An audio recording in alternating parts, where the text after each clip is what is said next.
Good morning, everyone. I'll open us in prayer and then pass the mic over to Barbara, our stained glass expert. God be with you. Let us pray. God of all creation, you offer us beautiful images all around us. Offer us an awareness of all that we can see that allows us a glimpse of you. Give us an appreciation of those artists who build icons of you and of your world so that we may have the smallest foretaste of your heavenly kingdom. We pray all this in God's holy name. Amen. Okay, hope I can use this right. Glad to have you here. I've been working actually for a few years on the stained glass, and finally I've got a corrected booklet on it, and you know what? There might be enough for the everybody here to get one today, and I'm hoping more can get printed. I've been coming to St. Columba since the 70s, and I'm an art historian. I was curator at the Capitol. I took care of painting sculptures and also a lot of stained glass in the Capitol. But you know, there was never anything to tell us anything about the windows and what's in them and all those things. So let me see. Jamal, what do I got to do here? All right. Let's see. There. Okay. What events, what stories did they pick? Some of them we can tell. Who designed and made them? Who paid for them? Who did they honor? And when were they installed? And when you go in the church, we see the beautiful light coming out of the stained glass. We walk in church and we're busy talking to people in the service and the music, and we don't pay a lot of attention to them, but they're just a treasure in this church. So we have these little plaques about whose memory they were donated in, even not in all the places. And I have many people to thank. A lot of people helped me with this, looking at the windows and helping with the research.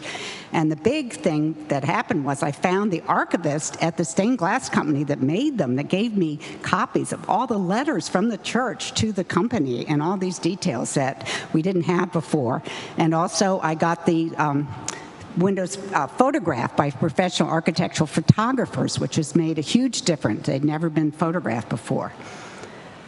So some of the windows, we can all guess. Mary, Joseph, the baby in the manger, everybody knows what that is. But, there's other ones like this one on the right. What's happening? There's this guy on a bed and then somebody swooping in through a window. It turns out this is Joseph with the angel warning him before the flight into Egypt.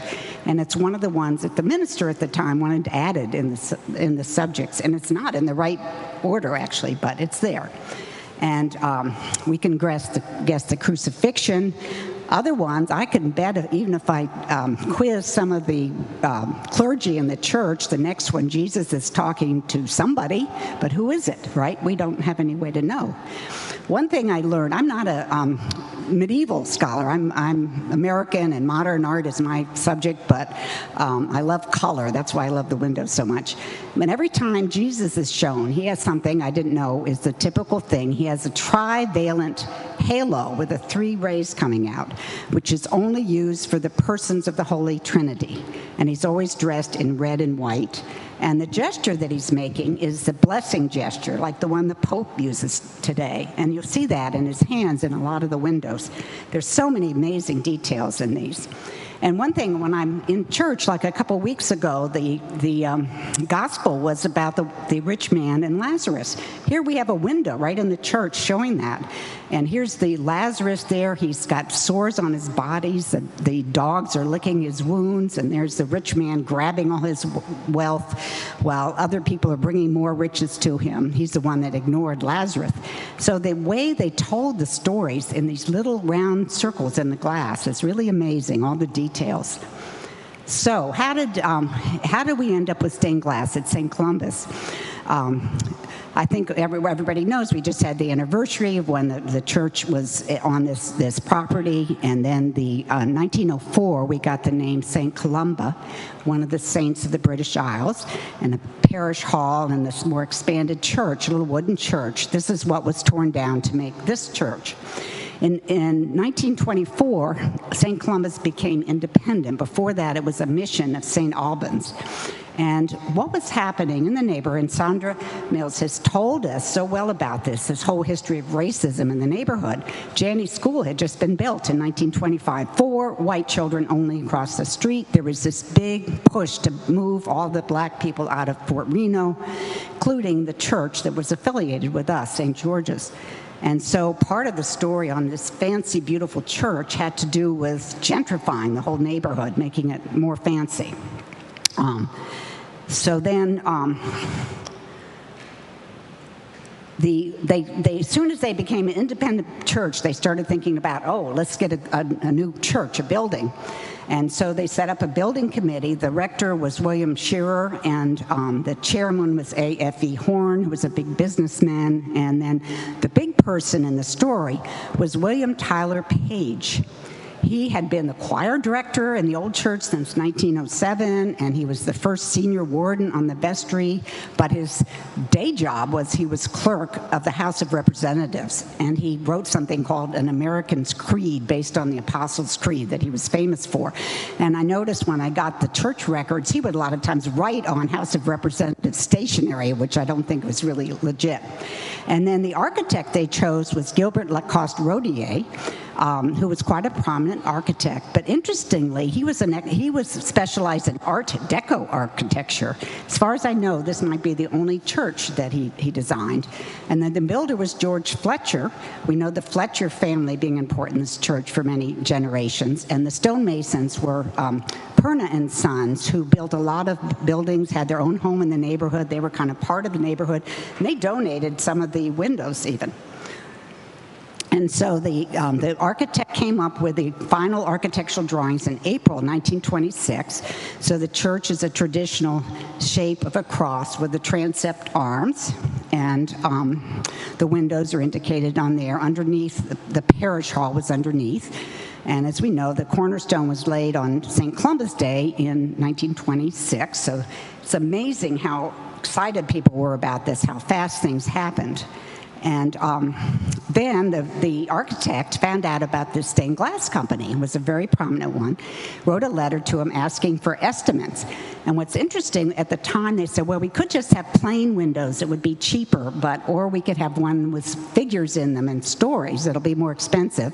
And luckily they picked those. So they didn't just keep the simple ones. And then the stained glass company sent back their estimates. And the things were put out to the parishioners, trying to encourage people to donate money for the windows. So, of course, they sent this out in the newsletter that the windows have been brought with great care, not only beautiful stained glass windows, but leading events in our Lord's life on earth, teaching value as well as beautifying God's house. And these were the prices. The rose window out in the narthex, the sanctuary window with Christ, the 2 transept windows, and the small ones, only $300 if you just did 2, or $600 for the whole window, and the St. Columba window, huge St. Columba window, was the most expensive. But amazingly, the company never raised its prices. They stuck to the 1926 contract. And the people that ran the company, the Willard Stained Glass and Decorating Company, they'd founded it in 1898. It was a husband and wife team. They were both very talented, trained artists, William Willett and Anna Lee Willett. And they had gotten this big commission because there was this competition for the stained glass windows in this cadet chapel at West Point. Ended up being 172 windows. And this was in 1915. They had beat out all these other companies, including the Tiffany Company, for these windows, and did this beautiful job. The one window is like 100 feet tall. Just amazing work. So, William Willett really got interested in medieval-style stained glass because a lot of the churches were doing Tiffany-style windows, like the one on the right, Tiffany-style, or even the ones in the Wigan Chapel are kind of the older ones, which I think, guessing, were moved from that old church here, but that's the Tiffany style. And so the medieval style that doing for Willett was based on Chartres Cathedral, the beautiful windows in Chartres Cathedral. And they picked up the idea of also doing these round medallions for the scenes, and the beautiful colors. The blues are so important in our windows, like they are in Chartres, and very intense colors. And you can see one of ours in the middle there. And they always said they made them out of imported antique glass. So what that was, it's glass that's not just flat sheets of glass, but it's thick, it's uneven. If you really start looking at the windows, some of those pieces are really thick, and because of that, it makes the colors more intense, and the way they come through the windows more intense. I mean, they're just really amazing. And so at the time that the church commission, our church came in, William Willett had died, and his wife and their son, actually young son, I think he was pulled out of college to help run the company, because you really couldn't have a woman at that point running the company. So he was doing all the correspondence, and he really got into it, and he started doing the iconography, all the letters, almost all the letters with him, between him, the church and the company, or signed by him. He was very active in it. But I think that his mother, who was the artist, really probably designed our windows in the 20s. She was a really good artist. I looked up some of her records, and she said on things that she gave to the Library of Congress that she designed and executed a lot of the windows, some together, some by him, but she was doing a lot of the son. And so then she retired in 1934, and then her son took over, and so basically, the rest of the windows were under him, and the company moved with another big company. But now, just recently, this last year, has returned to the name of the Willett Stained Glass Studios, and they're still making stained glass windows. But the credit for our windows was A.L. Willett and Henry Lee Willett. You notice they didn't use her female name in there. I thought that I noticed that. You can see a big feminist interested in women artists. But there were other artists in the company that would have worked on our windows. One was George Gugert, and he had started working with Willett in 1912 to the end of his life, 1958, so he undoubtedly worked on some of ours. He was co-director with Willett on some of the letterheads. You can see him working in his studio, and they would start with a small version, a small sketch or design, probably first pencil sketches, and then work it out and then make it full scale. And then there was another woman, very, very active in the Willett Company, Marguerite Godin.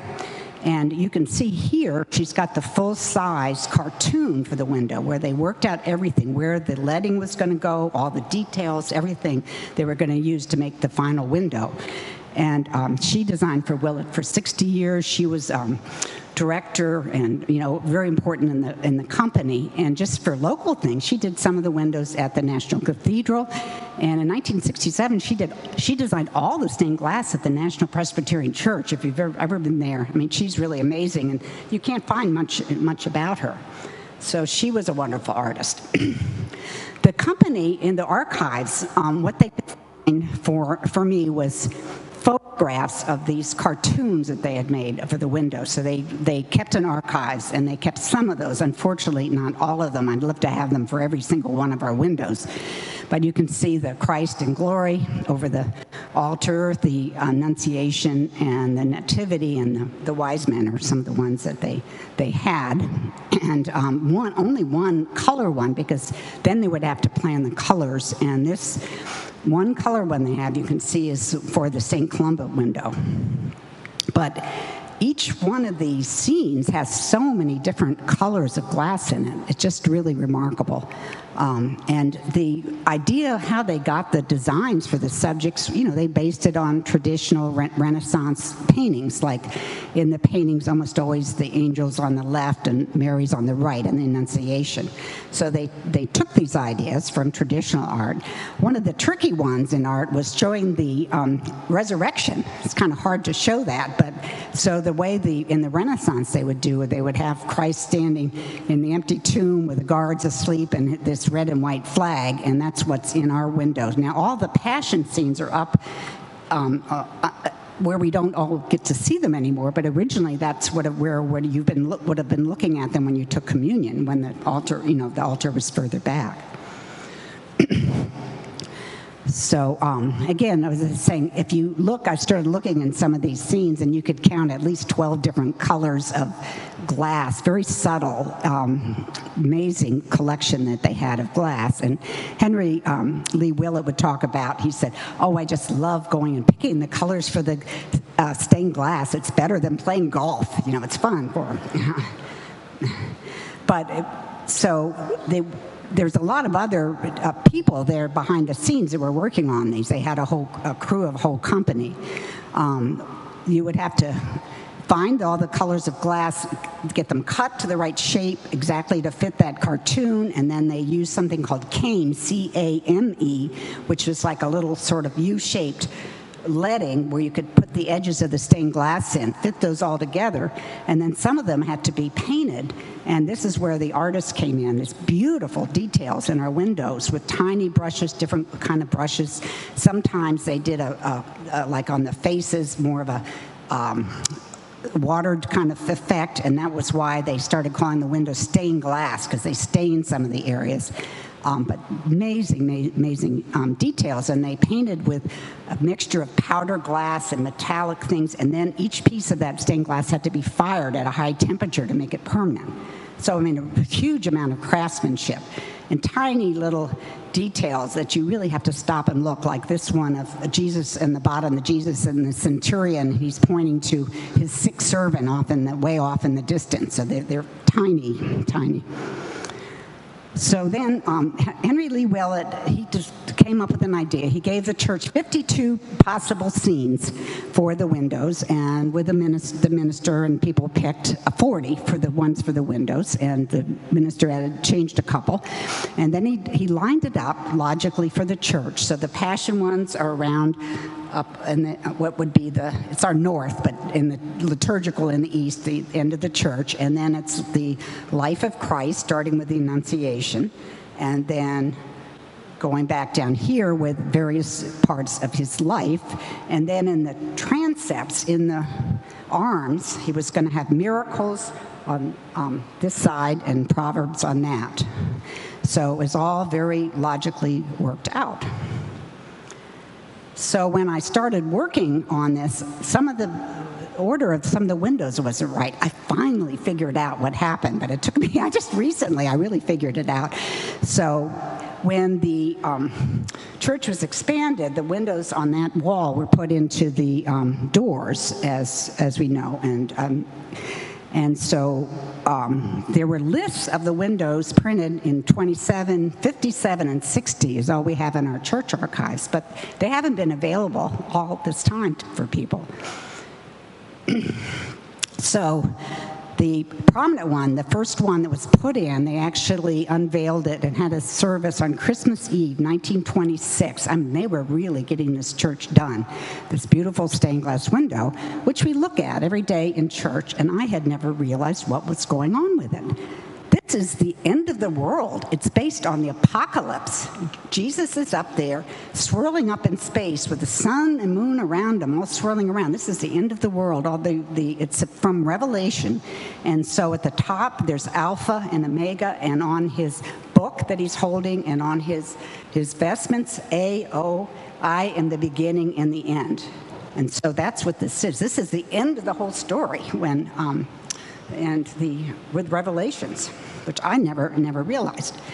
And they did little interesting things. You cannot see these from the church. That's why getting these high detailed photographs made me see so much. Because in this blue sky all around him, there's patterns of shamrocks, with three leaves, which are considered the symbol of the Trinity. But you really can't see them from the floor. And under his feet, there's like a cushion that's supposed to represent the world, and around him are the four evangelists, the symbols of the four evangelists: Matthew, the angel; Mark, the lion; Luke, the ox; and John, the eagle. But again, it's hard to see those when we're sitting in church. So then there's two other figures next to them, and the one on the left is Melchizedek. And he's from the Old Testament. And you can see with the detail what he's holding. Obviously, as the forerunner of the bread and the wine, the communion, he was considered the king of Salem, a priest forever. So that's sort of Jesus' priestly role. And then on the other side is St. Michael. He's in Revelation also, and he has just killed this tiny little dragon that's supposed to represent evil with the flame still coming out of its mouth with his sword. But sort of he's good over evil there. And so that's why they're there.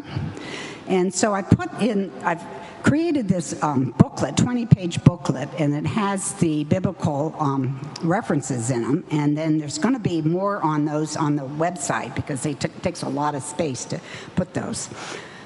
And so this is what the church looked like when it was open. And look at all those aisle windows. They are just empty. They were just, I think, sort of opaque yellowish glass there. And when the church opened, it was finished for Palm Sunday in 1927. And the clear story windows, the 7 windows up here, were considered part of the construction. They were put in early, and they have amazing symbols in them, which again is really fun to watch. Like I love this cardinal on the nest, but each one has several interesting symbols in them. And then, so when the church opened, this is what was here, the rose window, the clear story, the sanctuary, and I forgot to say, when they unveiled it, William Tyler Page got a government searchlight outside so they could light it up for the midnight service on Christmas Eve. That must have been really exciting. And so just some of these 7 of the aisle windows were in, kind of randomly what people wanted to donate. And as I mentioned, the one when they were put in the doors, this is something it took me a while to figure out. They were put in backwards. You're supposed to see them from the church, but they're put in so the fronts are on the common, but they're not lighted, so you really can't see them. And when I finally got the drawing from the stained glass company, it was very clear. This is how it should be. When I had them photographed, they photographed them from this side because, we didn't realize that. But so I switched them I just flipped the photo for the book. Then in 1928, just the next year, these huge transept windows were installed, and now we can't see them very well because of our beautiful organ and the balcony. But when you can get around and kind of peek around and see all the symbols in those. Those are kind of darker, very kind of mysterious. And they talked about them being made of Cori glass, as with these little triangle things. So then, in 1929, William Tyler Page's wife died in March. In April, he wrote to Willett and said, "I've had the misfortune to lose my wife." He wanted to do something as a memorial, but he really thought the St. Columba window needed to go in, but he could not afford to pay the $3,500, which today would be about $65,000, if you just do inflation. So he said, unless some individual gives this window as a memorial, it'd be many years before we'd have it. And so the company agreed to let him pay $500, like periodically over years, to pay for it, which was just amazing. Now this is April, and then he wanted the window ready for St. Columbus Day. Can you imagine? They really worked on it, and they got it ready in July, but I think they went next week, not quite St. Columbus Day, but it's amazing. And this is the only one where the memorial is part of the window. If you ever stop and look there, to his Mary Ann Page, his wife, when she died, and the prayer about her. But it's just such a glorious window. And the architect wrote that he thinks it's one of the most beautiful pieces of stained glass he'd ever seen, nothing like it in Washington. It's just really magnificent. So we have stories about St. Columba in it. Under his feet, there's one devil with the green wings pulling on his legs because he did something supposedly that people was bad. He copied a manuscript without permission, wouldn't give it back, and here he is begging forgiveness for that. And I think the manuscript is up on the wall.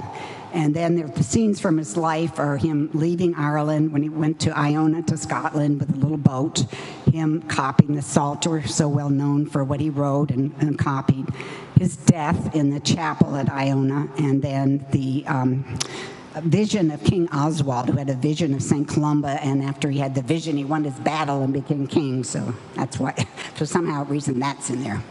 So again, just beautiful. And in the booklet, there's one thing that Willett said, there's little symbols of the different monasteries where St. Columba was. And I put that in the booklet. I didn't put it in the story, but you can look, they're so hard to see.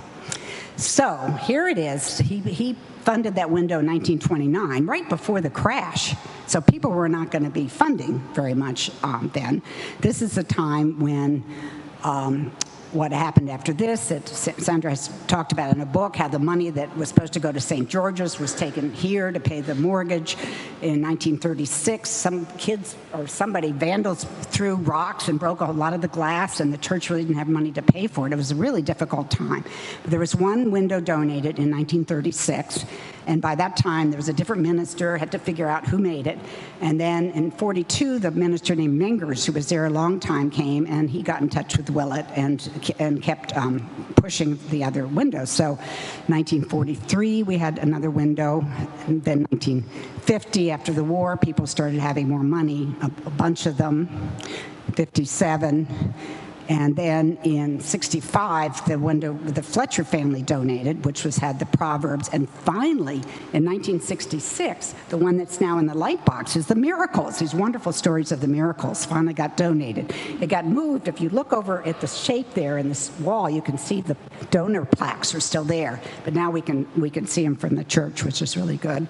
But can you believe 40 years after they were designed until they all got in here? Nobody's ever realized how long it took. I mean, it happened with other places like the cathedral, but we didn't know that. So the thing that I couldn't figure out, I finally figured out.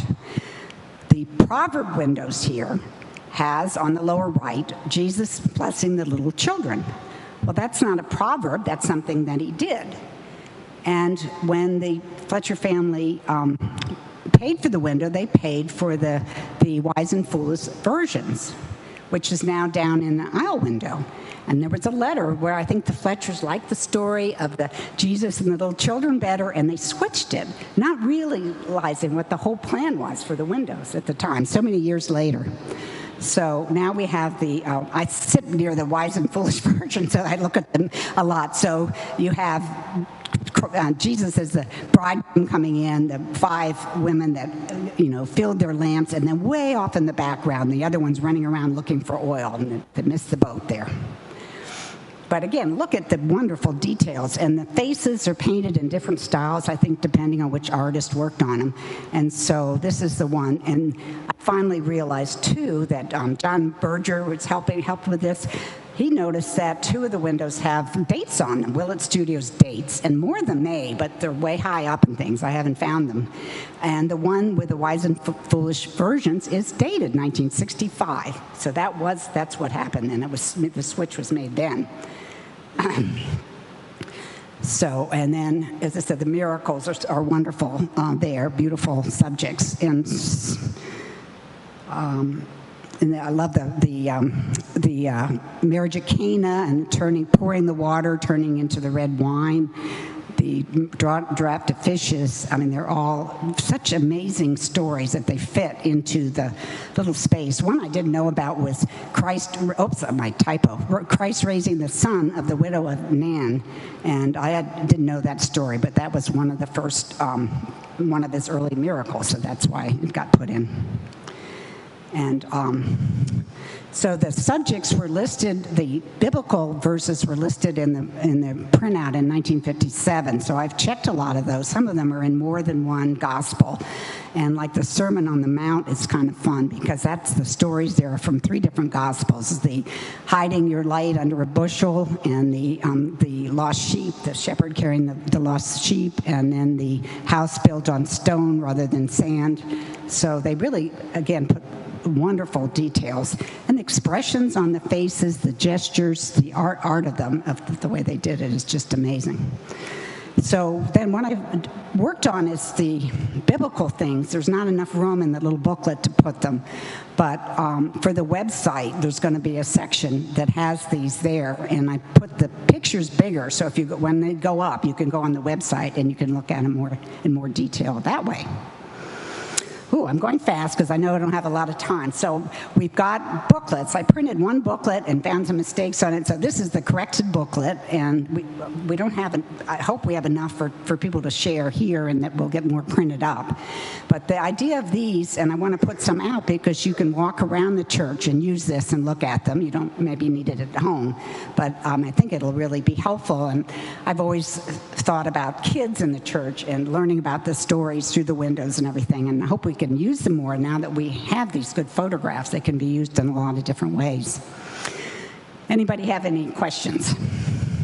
Yes?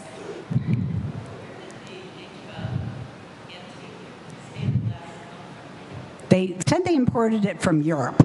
From Europe. Yes. Where did the stained glass come from? They still import from Europe, so I don't know exactly. So that's a good question. When you do research, you keep coming up with more questions all the time. So I'm writing up a bigger history of all this, of what I just summarized for the website. And hopefully what I'd like one day for us to have a book about the history of the church and the stained glass and other things in it that we can have. I hope to do something like that for the anniversary, but I hope someday we can do that. Any other questions? Yes.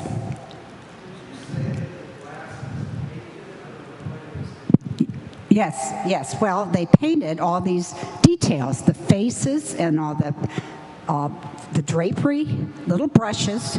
They used the paint was not really paint, it was powdered glass, like iron oxides mixed with something that make it liquid, and then they used tiny little brushes, and they put it on the piece of glass, and then they fired it in a kiln to make it permanent, so it can't be wiped off or anything. So you can imagine how much time each window took. So they are painted by hand by these artists. I think the ones that designed them, that were the good artists. Yes. Pardon? Well, somebody from the Willett Company came, and for free, they sent somebody to do an inspection. So we have a report. They're mostly, I think, in pretty good condition. But there are some problems, and we don't want to have leaks around them. That's the worst thing. As long as things are maintained, they can last. They should last the life of the building, for sure. Somebody else? Anybody else? Yeah, Barbara, yes. First off, thank you so much for doing this incredible work on this project.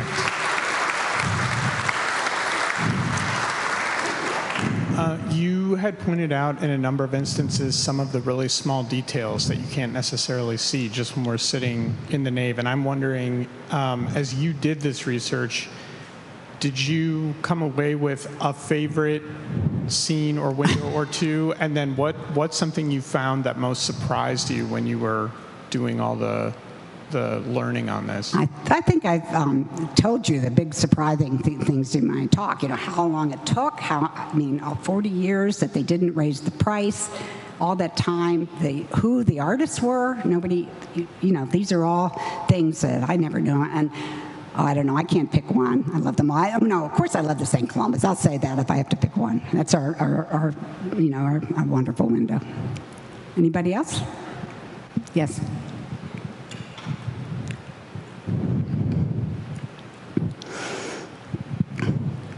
Again, thank you very much, Barbara. I'm wondering, since you obtained all of these records from the company that made the windows, where are those records now located? Are they in what we sort of nominally call St. Columba's archives, or have you retained them, or where are they? Okay, good question. The stained glass company had sent them to St. Columba's a long time ago, but I don't know what happened to those. So I need to get a way to get them in the archives. Sandra and I took care of the archives at the Capitol, and we need attention to our church archives because these are just really important and interesting history that this church has had. So I'll make sure I get my things into the archives. Okay, but you personally have them at the moment? I have them on my computer. I printed out some to work with, and the church archives mostly has the things that were printed out, handed out, and some of the letters, but all the letters from the church went to the Willet, and they saved them remarkably. So I've got the digital files, and we need to figure out for the church archives, paper versus digital or both for different files. Yeah. Right. Yeah, I mean, I've been in those archives a lot, and I've never seen any of this. Right. Nothing like Right. No. Yeah. So that's why somebody had worked on stained glass at the Capitol because I had a fellowship program there, and I couldn't find her. And then one time I went on my computer, and I found she had emailed me. She had a painting by the artist I did my dissertation on. So I emailed her, I'm looking for this company, and she right away put me in touch with the company. And the archivist is so excited that somebody cares about it, and I sent him a set of the photographs, because most churches, like we, had never photographed these. This is what I did at the Capitol, make sure the artist photographed. If a tree falls into a window, you don't have a photograph of it. What are you going to do? So, yeah. Yes. Thank you for this work. It's just amazing. Years ago, I taught a Sunday school lesson here, I think for 4- and 5-year-olds on temple worship. Mm-hmm. And we came into the church, and one of the aspects of that temple worship was the image of pomegranates. And we found one up there. Mm-hmm. We found the kneeler that had the pomegranates. Wonderful. And it just brought the kids, into the church, like with a real focus. So maybe some of this material, like word search, picture searches and that kind of thing for children to really. Yeah, that's one thing. I mean, I taught kids at one point in my life, and doing a treasure hunt. Can you find these symbols, for the kids? So, I mean, that's something we can work on too. I'd like to do that. Anyway, thank you all. I mean, I haven't volunteered a lot at St. Globa's, and I said, this is something I can do, my skills for the church, and I'm hoping, that I'm glad you appreciate it. Thank you.